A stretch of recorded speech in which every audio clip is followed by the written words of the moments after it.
One of our major focuses is always attracting and retaining new members.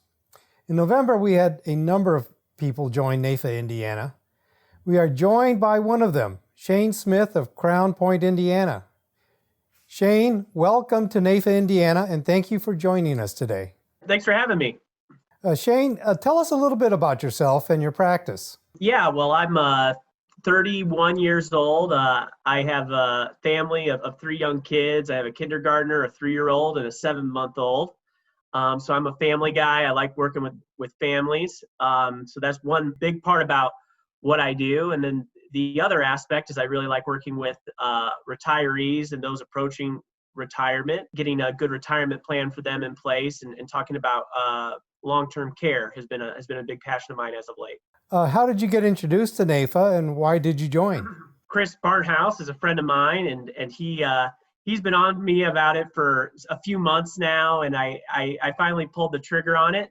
And I knew there was some good professional development opportunities here, and some other advisors that are in my firm, like Dean Sanglis and John Dawson, are all members as well. And they've all said it would be a good idea as well. So, Shane, how have you found your membership so far?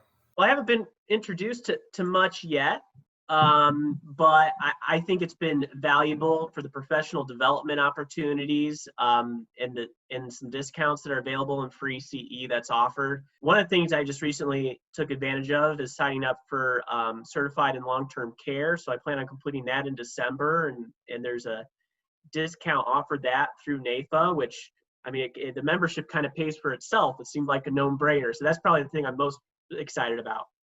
It sounds like there may be something you can share with us as well. I'm told you have a unique method of prospecting that has served you well during the pandemic. Yeah, well, a lot of the prospecting, and actually my practice in general, is pretty much entirely online. I think that does two things. I mean, before the pandemic, I think social networking, such as using resources like LinkedIn, to see who people are connected to, or even just a simple Google search, is useful.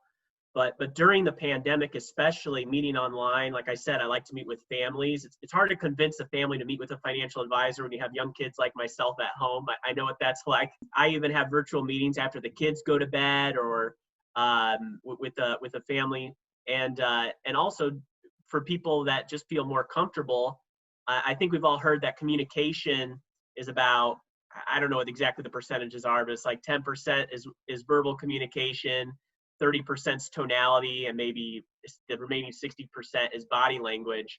And if someone's wearing a mask, it's hard to see that. And so a lot of who I meet with on a professional basis too, maybe an attorney or CPA, if I'm in their office and we're wearing masks, or they come to my office and we're wearing masks, you can't really see that. And so I find I get even more communication by having a virtual conversation, especially if people are uncomfortable meeting in person and they want to wear a mask anyway.